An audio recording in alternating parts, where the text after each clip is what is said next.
Medianoche.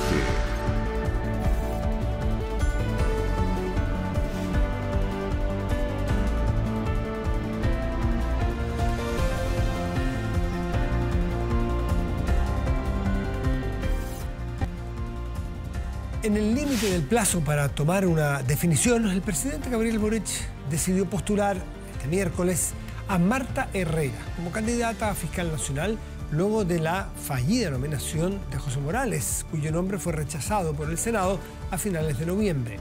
A partir entonces de mismo miércoles, la Cámara Alta tiene 5 días para confirmar o no a Herrera para encabezar el Ministerio Público, por lo que se prevé que esta votación se ponga en tabla el próximo 19 de diciembre y, de repetirse la misma situación, el proceso tendrá que partir nuevamente. Desde el Senado ya se anticipó que la votación en sala se realizará el próximo lunes por la tarde. Durante la mañana, la Comisión de Constitución convocará a Marta Herrera para que exponga sobre su candidatura y plan de trabajo. Recordemos que el próximo fiscal o la próxima fiscal nacional tendrá que estar por 8 años en la institución. Cuando el día termina, comienza medianoche.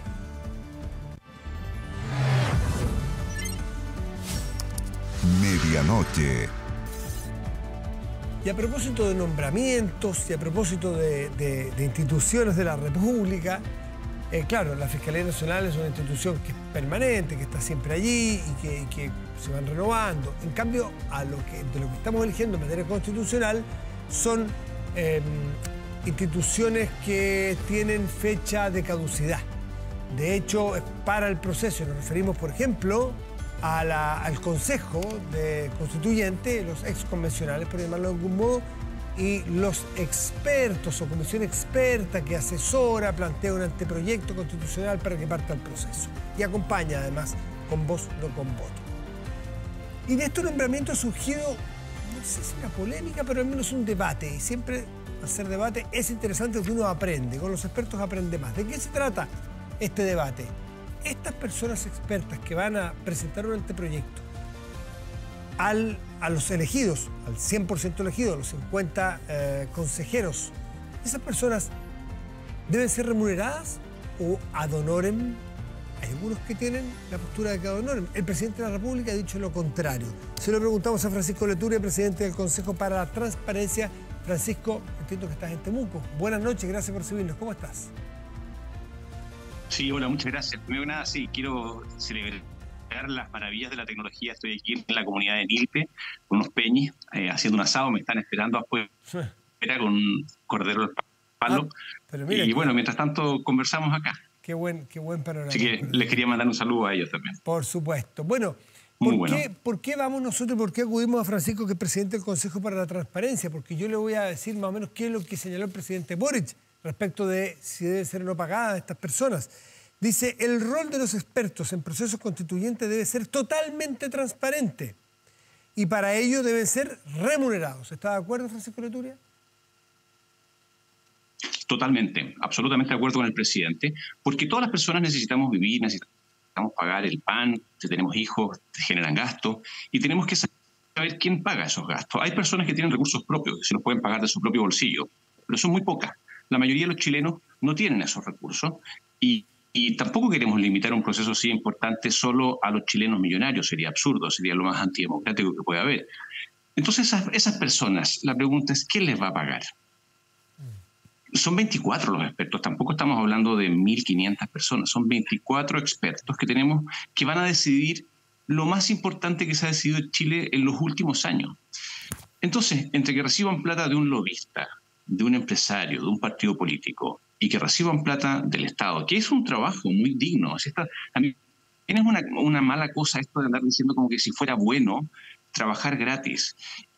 Sí, muchas veces uno hace cosas gratis y son muy satisfactorias, está muy bien, pero en el Estado, quien hace una función pública, sobre todo por protegerlo de la corrupción, de las malas influencias, es mejor que el propio Estado, para garantizar que trabaje por el interés general, por el bien común, que le pague, porque si le paga a alguien de afuera, las cosas que pueden armarse, las trenzas, las peticiones son muy incorrectas. Piensa tú un solo tema. Yo lo conversaba aquí recién en el asado en que estaba. El litio. poner el litio será trabajado por empresas mixtas, por empresas públicas o por empresas privadas. 24 personas. Imagínate $1 millón por nuca, son 24 millones de dólares. No es para un negocio como el del litio. Lo importante es que no haya nada de eso. Entonces, es muy importante que no dependan de otras personas y además regular sus declaraciones de intereses y patrimonio, todo lo que tiene que ver con el lobby, todo lo que tiene que ver con puertas giratorias. Hay un montón de cosas que todavía no se han regulado y que van a tener que regularse y van a tener que regularse muy bien. O sea, si vamos a partir, no de cero, pero me refiero, si queremos poner en el más alto estándar al Chile que viene, tenemos que partir ahora. No podemos, los cuestionamientos que han habido, por ejemplo, tú lo mencionabas recién, en la elección del fiscal nacional, no pueden existir. Tenemos que partir con los más altos estándares y tenemos que pensar en todas las cosas que pueden afectar las cosas que queremos y que nos van a dar confianza y partir ahora haciéndolo bien para que el proceso sea lo más prístino, lo más confiable posible. Y el sueldo, me parece que el sueldo incluido a las regulaciones de conflictos de interés, la puerta giratoria, las inhabilidades, un montón de cosas más que tienen que ser muy estrictas. Hay que partir haciéndolo desde ahora en los próximos días. Si hoy día conversaba con alguien, le decía, 3 meses se demoraron en llegar al acuerdo. Llevamos 2 días desde que se llegó a ese acuerdo. Hay que dar un tiempo para que estas cosas maduren, para pensarlas bien, sí, y para que salga perfecto, como te digo, desde el primer día, porque si empiezan a haber cuestionamientos desde el nacimiento, no va a tener buen destino. Yo tengo una impresión, por lo que escuché, porque el primero que habló de estos trabajos de Loren fue el presidente de la Cámara de Diputados, Vlado Mirosevic. Yo tengo la idea, por lo que lo escucho tanto, lo he entrevistado varias veces, lo conozco un poco, de que fue una idea que le salió, como decimos en Chile, un poquito de la guata al principio, sin darle muchas vueltas, porque por Dios que han tenido que darle vuelta a tantos y tantos y tantos detalles. Entonces uno no le puede pedir infalibilidad, sobre todo en una opinión que se la piden hacia la rápida. Y dicen, oh, pero tranquilos que va a ser Loren, porque no se ha tratado ese tema. Pero yo ya lo vi hoy día matizando y abriéndose a que si hay buenas razones para que se les pague, sea así. Y entiendo que Mirosevic ya entendió que son buenas razones, por lo tanto, no debiera haber mucho debate al respecto. ¿O usted ha visto debate al respecto? Sí, yo te lo digo al tiro y apuesto plata. Van a ser pagados. O sea, este es un tema que duró hoy y va a terminar mañana. Y esto es una cosa bonita de la deliberación democrática. Todos podemos tener una idea, conversamos con alguien, nos dice, míralo desde este punto de vista, y uno dice, mira, me convenciste, tienes razón, y cambio de posición. Yo creo que aquí fue bastante unánime los pareceres y sin colores políticos en esta materia. Y sí, a mí no me cabe ninguna duda, esto es un tema que ya se acabó. Va a ser pagado. Faltan otras cosas, eso sí, las cosas que te mencioné recién, la puerta giratoria y otras incompatibilidades. Tampoco es tanta plata. Si aquí en el Estado hay plata, se gasta plata en chorreras de cosas que ya sabemos cuáles son y no son. 24 personas por un tiempo corto no es un problema mayor. ¿A qué le llamas tú la puerta giratoria? Porque está utilizado en otro ámbito de la seguridad, uno lo tiene bien comprendido, pero ¿a qué le llamas tú la puerta giratoria en un caso como este, un nombramiento como tenemos este? Que pensar, a ver, son 24 personas que van a tomar las decisiones más importantes del país. Por ejemplo, van a decir, todo el sistema de salud, voy a decir un ejemplo cualquiera, incluso un poco ridículo, solamente van a existir las ISAPRES y después se van esas personas a trabajar a las ISAPRES. Uno dice, chuta, con razón estaban resolviendo eso. El litio se va a trabajar de tal manera, el litio no va a pagar impuestos, terminan todos después trabajando para empresas de litio. Uno dice, algo raro hubo acá. Entonces tiene que haber algún tipo de regulación que va a ser pesado, porque claro, una persona que está en el comité de expertos es un experto. Hay que pensar bien, hay que pensar cuánto tiempo, cómo, pero tú no puedes ponerte al día siguiente a trabajar para... Se ve feo. No te estoy diciendo que la gente sea corrupta, ni siquiera sabemos quiénes son los expertos. Bueno, pero puede verse feo y esas cosas afectan. Francisco, pero lo que está nombrando es de todo sentido común, ¿no es cierto? Pero debe operar para muchos otros cargos. Por ejemplo, los ministros, por ejemplo, los parlamentarios, ¿tienen esa inhabilidad para operar o trabajar un tiempo después de salir de sus cargos, ya sea designado, caso ministros, o elegido, caso parlamentarios, para irse al sector privado, a algún sector o no? ¿Algún sector específico, industria específica? No la tienen y está muy mal, pero si queremos un nuevo Chile donde hay una constitución que mejore las cosas, tenemos que partir desde el día 1. Si partimos el día 1 haciendo las cosas mal, con relajos con malas prácticas que hemos tolerado, que han existido, que no arruinan a un país, pero lo van mellando, le van haciendo daño. Bueno, si partimos diciendo, mira, nada importa, siempre ha sido así, no vamos a avanzar mucho. Entonces yo creo que esta es una buena prueba de fuego. Tenemos que partir dando una señal de que estamos haciendo las cosas distintas. Si no, la gente se va a desilusionar, va a decir esto es más de lo mismo, esto es un puro show, esto es un fraude de etiquetas, es una nueva constitución que es la misma y no... Ya antes de liberarte, preguntarte, por ejemplo, en un caso ideal, pensando en los países donde tú, por situaciones comparadas, ves que se hace mejor esto de la puerta giratoria, ¿qué inhabilidad podría tener un parlamentario? ¿Inhabilidad específica para trabajar en qué? No, una habilidad en un tema que le haya tocado regular, por ejemplo, por un año. Si yo estaba en la Comisión de Telecomunicaciones, no irme a trabajar a una empresa de telecomunicaciones al día siguiente. Estaba en la Comisión de Minería, no irme a trabajar a la empresa minera al día siguiente. Había un diputado, ¿te acuerdas tú?, que asesoraba a una empresa minera mientras era diputado de la Comisión de Minería. Esas cosas no pueden volver a pasar en Chile nunca. No, son más o menos obvios, sí. Francisco Letuglia, te dejamos libre que vayas ahí en la comunidad en que estás a seguir con las actividades y que goces de ese cordero hermano. Nilpe, los lugares más lindos de Chile. Nilpe, ¿dónde es Nilpe, perdón? Galvarino. Comuna de Galvarino, 9ª región. Región de la Araucanía. Muchas gracias, todo Francisco. Muy verde, muy bonito. Tierras históricas, con mucha historia. Gracias, Francisco. Buenas noches. Gracias. Chao, Matías. Gracias. Buenas noches. Pausa y volvemos. Espérenos.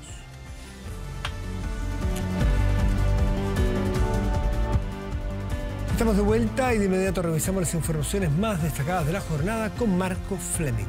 Hola Matías, hola a todos en sus casas. Vamos con este resumen informativo aquí en Medianoche. Esto fue parte también del bloque de conversación anterior aquí en Medianoche. ¿Deben o no recibir un sueldo los futuros expertos constitucionales? El acuerdo no lo considera, pero muchos, incluso el presidente Boric, abogan para que sí reciban una remuneración. Un debate que está abierto junto también con los posibles nombres que podrían ser parte de esta instancia. Suenan entre ellos, por ejemplo, los expresidentes de la República que han sido sondeados para participar en ella. Presidente, ¿hay interés de participar como experto en la elaboración de la Constitución? Hay que mirar las carteras de vez en cuando. Muchas gracias. Utilizando la reconocida frase que apunta a la edad, escogida por el expresidente Lagos para responder una de las preguntas más recurrentes que surgió desde que se concretara el esperado acuerdo constitucional. ¿Deben ser parte de la comisión experta los exmandatarios? Es la interrogante. Posible participación que tiene adeptos y detractores y que por la tarde el exmandatario no descartó. ¿Quién es uno para descartar nada? Nadie puede dudar de mi disposición a colaborar de la mejor manera. Con ese objetivo, los líderes del partido En Formación Demócratas se reunieron con el expresidente Lagos y Frey y se contactaron con Sebastián Piñera. El primero les planteó que siempre querrá ayudar al país, mientras que fuentes parlamentarias aseguran que los deseos del segundo están lejos de una instancia formal de ese tipo, aunque también se mostró dispuesto a colaborar. Con Michelle Bachelet han existido contactos indirectos y la exmandataria por ahora está disponible a escuchar. Una comisión que contará con 24 expertos y los nombres no dejan de sonar. ¿Quiénes serán los escogidos? Es una de las preguntas. Otra ha generado un intenso debate. ¿El proceso constituyente va a contar con expertos? ¿Debieran ser remunerados? Yo creo que sí. Sí. No. En este minuto no.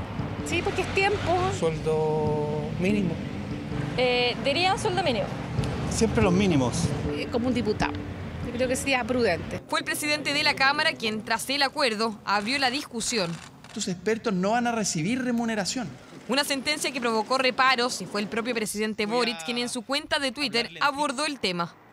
Rol de expertos en proceso constituyente debe ser totalmente transparente y para ello deben ser remunerados. La remuneración del servicio público es condición esencial de la democracia, si no solo podrían ejercerlo los ricos o quienes tengan mecenas, nos aseguraremos de ello.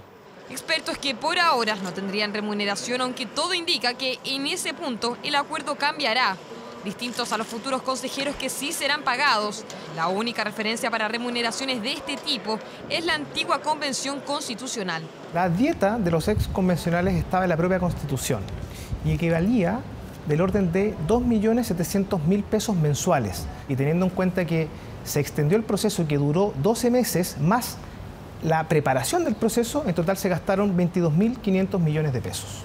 El nuevo proceso apostará por la austeridad según sus promotores y los gastos se proyectan entre 6 y 8 veces menos que la primera convención. En esto influye que el futuro consejo durará la mitad. A los expertos, a los convencionales, alguien les tiene que pagar, de algo van a vivir.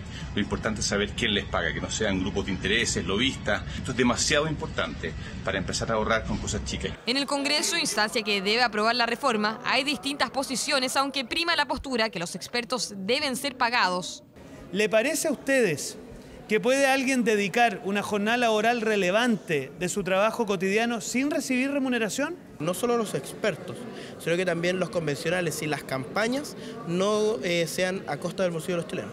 Lo que no me gustaría es que solo aquellas personas con recursos o aquellas personas que pueden vivir sin sueldo durante un año pudiesen ser parte de este proceso. Creo que eso no es representativo de Chile. Es una servicio que prestan expertos y expertas como una retribución al país, que no tiene relación con el ingreso o remuneración que se le pueda pagar.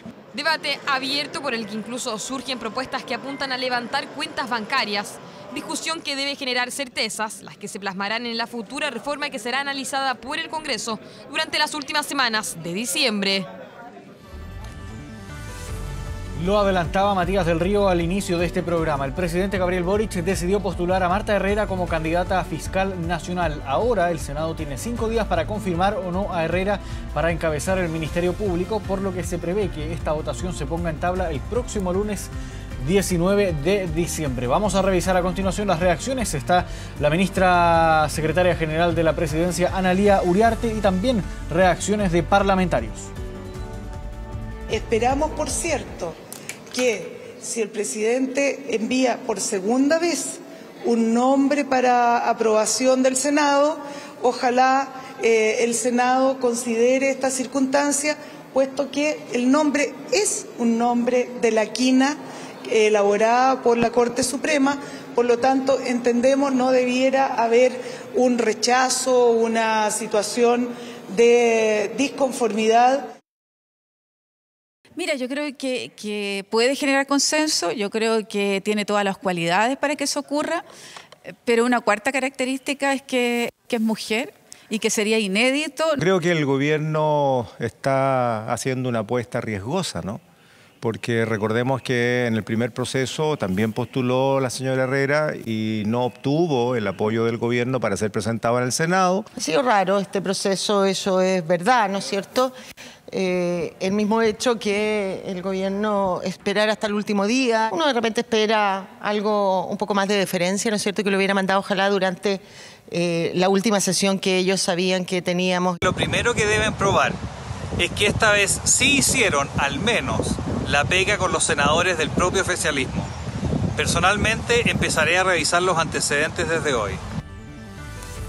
Continuamos en el Congreso. También el Banco Central entró a la discusión por los llamados autopréstamos de ahorros desde las AFP y advirtió que podrían retrasar los esfuerzos por bajar la inflación, un tema que está generando ya un amplio debate en el Congreso, donde la diputada Pamela Giles sincera que constituyen un retiro encubierto. A falta de retiros, los autopréstamos comienzan a instalarse como tema de debate en los pasillos del Congreso. Fue a inicio de semana que la sala de la Cámara de Diputados acordó fusionar 3 iniciativas con enfoques parecidos que permitirían a los afiliados retirar fondos desde las AFP con el compromiso de devolverlos en un futuro próximo. Que los 3 proyectos de ley incorporan mecanismos de reintegro y devolución en cuotas para poder ser tramitados. De lo contrario, no lo hubiésemos podido poner en tramitación porque tendría el mismo origen raíz del retiro. ¿Pero en qué consisten estos proyectos? El primero, presentado por el Partido de la Gente, permite un autopréstamo de hasta el 15% de los fondos, el que debe ser devuelto hasta en 60 cuotas. Además, quienes tengan ahorros menores a 1 millón de pesos podrán sacar el 100% de sus recursos y quienes tengan 10 millones podrían retirar hasta 1 millón. Sería tiempo que el gobierno evaluara extender el autopréstamo que ya tiene contemplado en la reforma previsional al proyecto que vamos a discutir en la Comisión de Constitución. Nosotros todavía no conocemos cómo va a quedar ese proyecto de ley con la fusión de esos 3 proyectos, pero estamos dispuestos a debatirlo. Si es que queda bien diseñado, podrían hacer que esto funcione. es un parche que está estableciendo básicamente que los trabajadores con nuestros ahorros van a tener que cubrir los efectos de la crisis económica.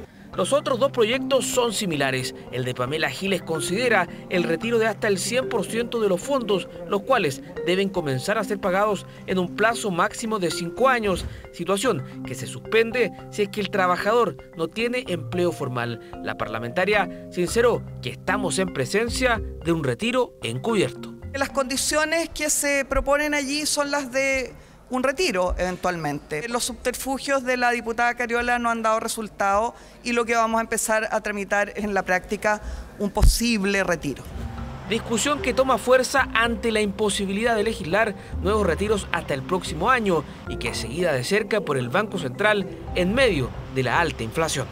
Retiros adicionales o estímulos adicionales a nivel macroeconómico de magnitudes grandes, lo que llevarían sería a retrasar esencialmente nuestro esfuerzo por bajar la inflación. El gobierno también ha propuesto un autopréstamo, pero dentro de la reforma a las pensiones. La iniciativa de la moneda es más acotada, pues contempla un giro máximo del 5% de los ahorros, hasta 1 millón de pesos, los que deben ser devueltos mediante cotizaciones adicionales. Por eso nuestro llamado como Ejecutivo es a mantener la serenidad en esta materia, en actuar con responsabilidad, y van a contar con toda la disposición del gobierno para ir aclarando todas las dudas que vayan surgiendo legítimamente en el debate.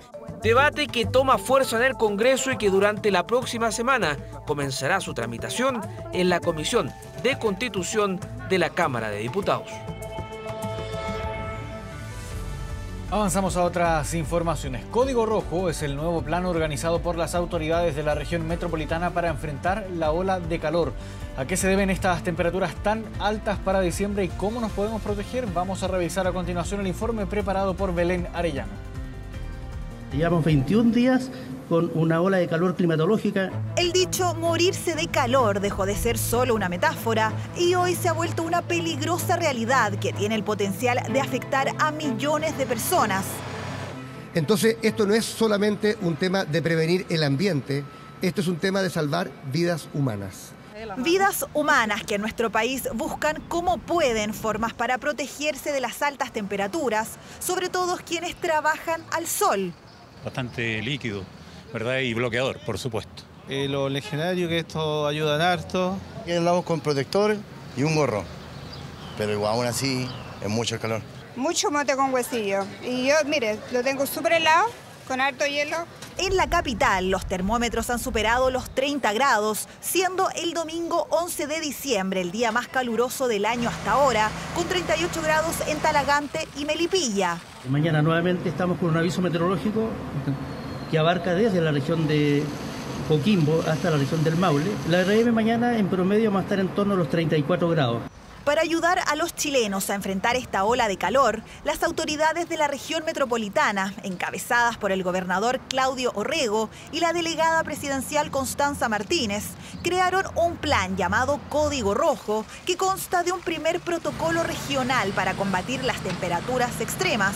A través de 3 alertas, las autoridades entregarán distintas recomendaciones a las personas.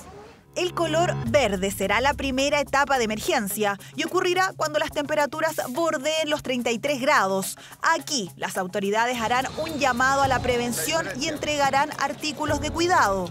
El color amarillo será cuando los termómetros marquen cerca de 34 grados. Entonces se pedirá evitar actividades al aire libre.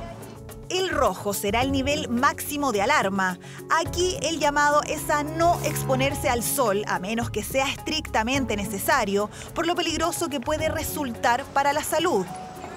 Según los expertos, la forma en la que está dispuesto estructuralmente Santiago, con muchas zonas donde las áreas verdes son casi inexistentes, provoca que sea mucho más común que las personas sientan golpes de calor.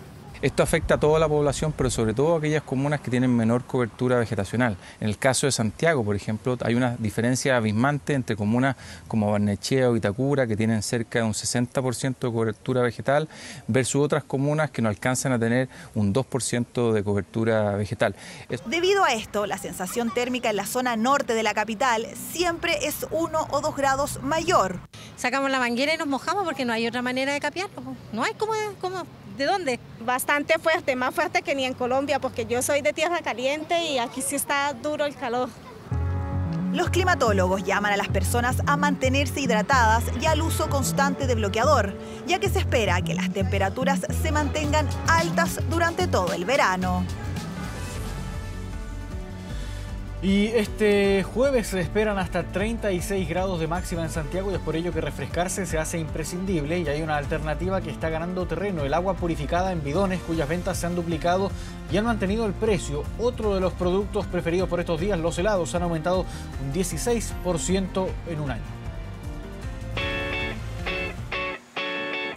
Bidones que cada 2 minutos se rellenan y salen a un nuevo destino. Una rutina que repiten a diario en esta planta de agua purificada, que en los últimos 2 años, según José Luis, su dueño, ha tenido un crecimiento exponencial.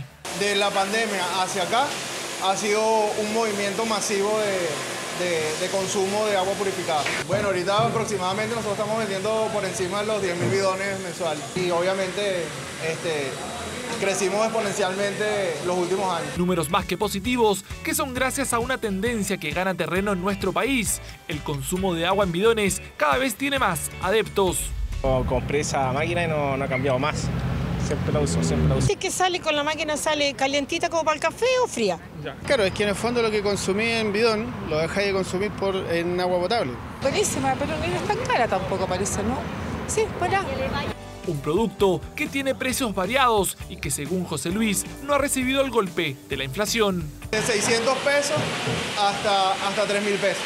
En este caso, la inflación a nosotros nos ha afectado por el tema de la competencia. Como hay bastante demanda, obviamente los precios se mantienen. Sube todo en el país, prácticamente menos el agua.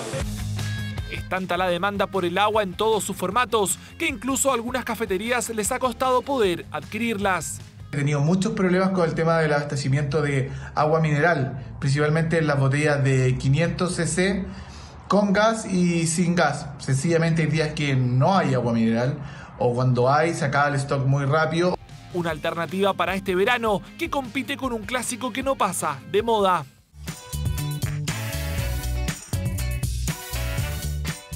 Artesanales de agua en barquillo o en paletas, opciones hay para todos los gustos y las marcas siempre se renuevan para la temporada estival. Eso sí, en el último tiempo los helados no se han salvado de la inflación y según el INE han tenido un alza de 16% en los últimos 12 meses. 400 pesos un helado de agua es como mucho, ¿cierto? Antes valía 100 pesos. Antes valía así, 200 pesos ya más accesible. Entonces, pero ya 400 con todas las cosas que han subido. Y las razones son parecidas a las que han sufrido gran parte de los alimentos en este proceso inflacionario. Donata es dueña de una fábrica de helados y nos asegura que ha hecho todos los esfuerzos para no cargar con más peso la billetera de los chilenos. Compramos muchas cosas importadas y la guerra en Europa y la post-pandemia, entonces es un problema.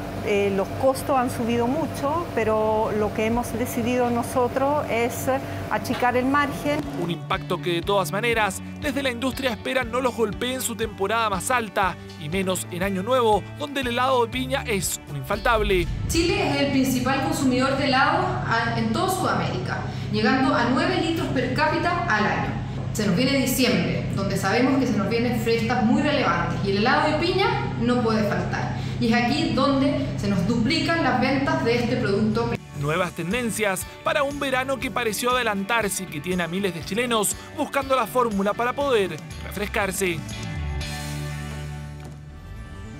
Vamos a otras informaciones. El Servicio Agrícola y Ganadero confirmó que al menos 250 aves migratorias han muerto en Antofagasta producto de la gripe aviar. Las autoridades insisten en el llamado a no manipular especies silvestres fallecidas o enfermas, esto a puertas de las vacaciones de verano. Pese a que el llamado es a no manipularlas, en Mejillones debieron actuar antes que la situación se desbordara. Las denuncias por aves muertas van en aumento. En solo 5 días han retirado desde las playas cientos de cadáveres. Ya llevamos más de 300 aves muertas. Hay garuma, hay palomas que están acá en la ciudad, hemos visto pelícanos, también hay guairao. Bajo estrictos protocolos, uno tras otro, los restos son retirados del borde costero, principalmente en balnearios como Punta Itata, Chacaya y Hornitos. Estas aves no han sido analizadas, sino enterradas directamente en fosas en el vertedero de Mejillones. existe una muerte muy recurrente en las aves y es la transición del polluelo a juvenil. No obstante, y dada la contingencia en la que estamos, la cual no es normal, podríamos decir que esta gran mortandad de aves es debido a la gripe aviar. Uno viene a la playa a aprovechar, pero tenemos que tener un poco de cuidado, ¿no?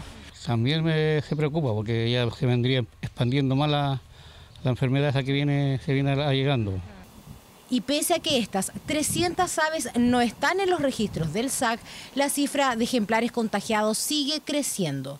250 son las que el Servicio Agrícola y Ganadero ha recogido y determinado como infectadas con influenza H5N1. No se examinan todas las aves, las 250, pero sí hay un número de cerca de 40 exámenes que están hoy día en laboratorio. Pero hoy día nosotros trabajamos bajo la base de que el virus de influenza aviar llegó a estas regiones, está acá y va a seguir migrando hacia el sur. Alerta zoosanitaria en todo el norte del país por la aparición y rápida propagación de la gripe aviar, enfermedad viral altamente contagiosa y que, si bien hoy afecta principalmente a pelícanos, estaría diseminándose a otras especies, todas por ahora silvestres. Más del 90% son los pelícanos, tenemos una gaviota peruana y un piquero. Por otro lado, se describe, al igual que en otras enfermedades, que hay aves que podrían ser asintomáticas y movilizar el virus, como por ejemplo las gaviotas. Sabíamos que esto iba a llegar porque somos la estación terminal de las aves silvestres, entonces hoy día estamos haciendo los trabajos y estamos tratando de prevenir para que podamos disfrutar de un verano más tranquilo. Verano a la vuelta de la esquina. Sin embargo, por ahora se descarta el cierre de playas o zonas costeras, pero todo podría cambiar de acuerdo a la propagación de la enfermedad. Esta enfermedad también constituye una zoonosis, es decir, una enfermedad que potencialmente se puede transmitir a las personas. No es muy habitual, pero también queremos evitar al máximo cualquier posibilidad de ese tipo.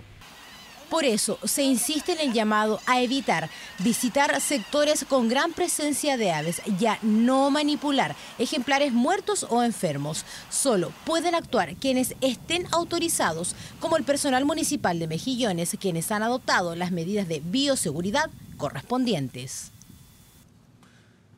2 de la mañana con 24 minutos. Vamos a la pausa medianoche. Siga nuestra sintonía. Ya volvemos.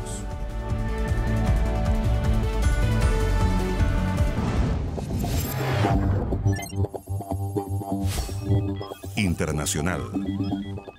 2 de la mañana con 31 minutos, estamos de regreso en medianoche y es momento de revisar noticias internacionales. Luego de las violentas manifestaciones que cumplen ya una semana y que dejan hasta el momento 8 fallecidos, el gobierno peruano decretó estado de emergencia en todo el país, mientras se espera que hoy jueves se realice la audiencia de prisión preventiva contra Pedro Castillo.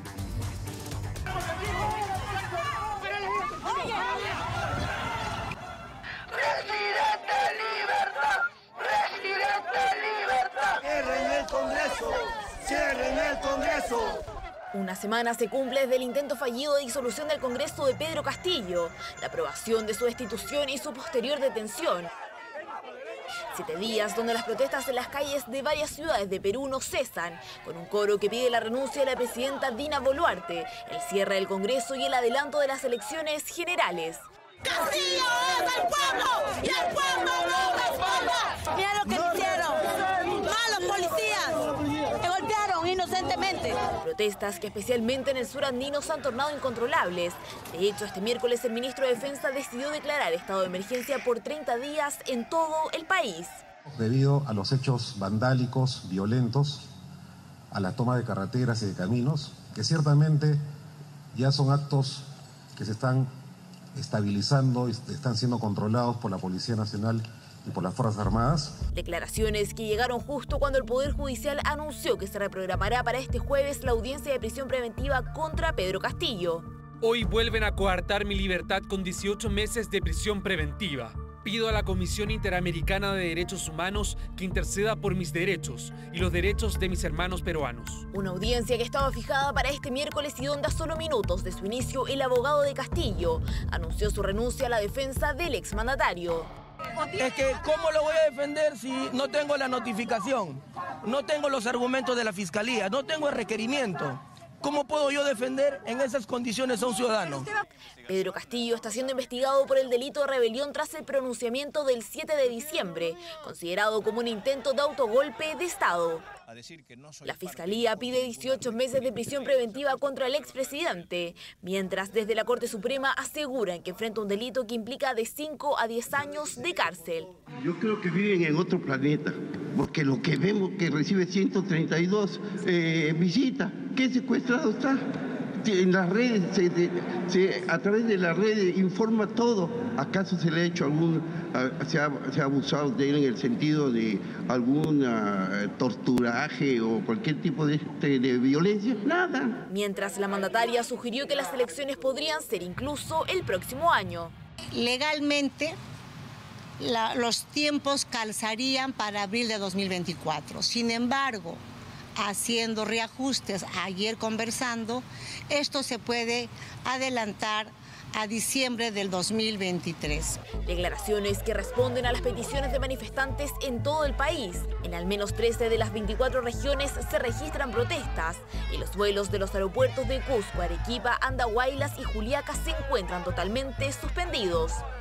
Por ahora solo queda esperar a que el Poder Judicial entregue su última palabra y decida cuál será el destino del expresidente peruano Pedro Castillo.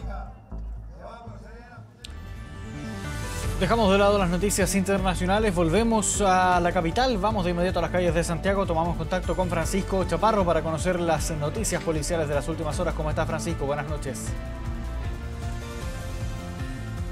Así es, Marco, comenzamos de inmediato a revisar las principales informaciones, hechos policiales que ocurrieron durante esta jornada, iniciando en Las Condes, porque una mujer falleció luego de una mala cirugía estética. Ella, eso sí, se había internado en la clínica Los Dominicos, que está ubicada en la comuna de Las Condes, el pasado 15 de diciembre en horas de la noche y estuvo bastantes horas en la cirugía. En la madrugada ella estaba bien de salud, había reaccionado bien al tratamiento que se le estaba realizando, pero con el pasar de las horas su estado de salud fue empeorando y finalmente tuvo distintas complicaciones a raíz de esta operación, en la cual se había reducido su abdomen y finalmente en horas de la tarde se confirmó su lamentable fallecimiento. Al lugar tuvieron que llegar los distintos familiares para poder constatar esta lamentable situación y también dar aviso a personal de Carabineros para que se realicen las diligencias correspondientes para saber finalmente qué es lo que ocurrió en esta intervención quirúrgica en la que lamentablemente esta mujer perdió la vida. Por orden de la Fiscalía, eso sí, todas las diligencias quedaron a cargo de la Policía de Investigaciones de la Brigada de Homicidios de esta unidad para poder así tomar declaración tanto a los médicos que participaron de esta intervención quirúrgica y también de los distintos familiares con el fin de poder esclarecer lo ocurrido. Por su parte, la clínica ya está cursando un sumario para poder finalmente esclarecer toda esta situación y está inhabilitada para poder realizar cualquier tipo de intervención de esta índole. Tenemos declaraciones que pasamos a revisar a continuación. Tenía 42 años, con una niña ya recién nacida de 1 año 2 meses, y Martín, su hijo mayor de 18 años. Era una mujer bien trabajadora, empeñosa. Arlene ayer a las 6:30, entre 6:30 y 8:30 entró a Pabellón. Y de ahí no se supo más de ella. También todo lo que es las declaraciones médicas del personal y técnico también que participó tanto en la operación de la paciente como en la recuperación de los paros cardiorrespiratorios, que fueron más de uno que presentó la víctima, y también se están recopilando todos los antecedentes clínicos que pudieran a nosotros hacernos constatar fehacientemente el hecho. Vamos a revisar otras informaciones, nos trasladamos ahora hasta San Ramón porque nuevamente balaceras en medio de ferias navideñas bastante usuales en las fechas de diciembre por todo el ambiente navideño que se está formando. Eso sí, esta última oportunidad no fue específicamente en el tramo que estaban los distintos puestos de los distintos vendedores y habría sido una cuadra más adelante, aledaña a donde se estaba realizando toda esta feria y finalmente, según los primeros antecedentes que está manejando personal policial, una persona estaba transitando y fue abordada por un grupo indeterminado de personas quienes estaban armados y finalmente percutaron un disparo que dio de lleno en la pierna de esta persona y finalmente los distintos vecinos que se dieron cuenta de lo que estaba ocurriendo rápidamente dan aviso a carabineros y también personal de emergencia de SAMU para poder estabilizar a esta persona y trasladarlo hasta el hospital Padre Hurtado, donde permanece internado aún con riesgo vital debido a la gran cantidad de sangre que perdió a raíz de toda esta situación. Y finalmente la Fiscalía instruyó que todas las diligencias quedarán a cargo de la Brigada de Homicidios de la PDI, quienes ya están trabajando en el sitio del suceso para poder periciar el lugar en donde se produce toda esta balacera y también en tomar declaración de vecinos, algunos testigos de toda esta situación, así como también a la revisión de cámaras de vigilancia que hayan podido captar el momento exacto en el que ocurre toda esta situación para poder entregar la mayor cantidad de antecedentes ante el Ministerio Público para que continúe toda la investigación. Vamos a revisar otras informaciones, nos trasladamos ahora hasta Curacaví, nuevamente incendios forestales y que en esta última oportunidad ya van consumidas más de 1.500 hectáreas a raíz del fuego. Una situación que se origina en horas de esta tarde y que personal de bomberos son alertados por los distintos residentes de esta área para poder trabajar, combatir las llamas. Eso sí, en esta emergencia también ha tenido que trabajar también personal de CONAF, de distintos helicópteros, con el fin de poder apagar a lo más rápido esta situación que ha dejado hasta el momento a decenas de familias damnificadas a raíz del fuego, perdiendo prácticamente la totalidad de sus viviendas. Hasta el momento se desconoce cuál es el origen de toda esta emergencia y personal de bomberos estará trabajando durante toda la noche con el fin de poder controlar toda esta emergencia que empaña esta jornada en la región metropolitana, Marco. Chaparro, un incendio que de acuerdo al último informe de la ONEMI continúa en combate. Gracias, Francisco, por este informe. Buenas noches. 2 de la mañana con 40 minutos. Cerramos de esta forma el bloque informativo en Medianoche, Matías. Bien, Marco, muchas gracias. Y vamos a la pantalla grande de nuestro estudio. Y ahí revisamos nuestro portal de contenidos y noticias 24horas.cl, que destaca en este momento que la Cámara de Diputados aprobó el reajuste del sector público. Más detalles en 24horas.cl. Y revisamos el tiempo para hoy jueves. Partamos por Santiago, estará despejado y tendremos una máxima probable de 35 grados hoy. Hay que tomar todas las medidas posibles para evitar algún problema.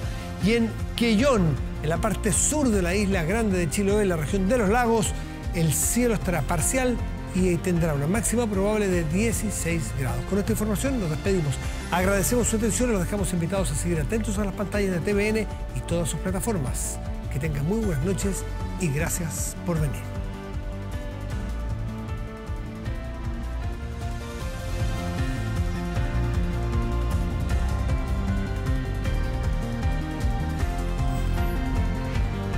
Hemos presentado Medianoche.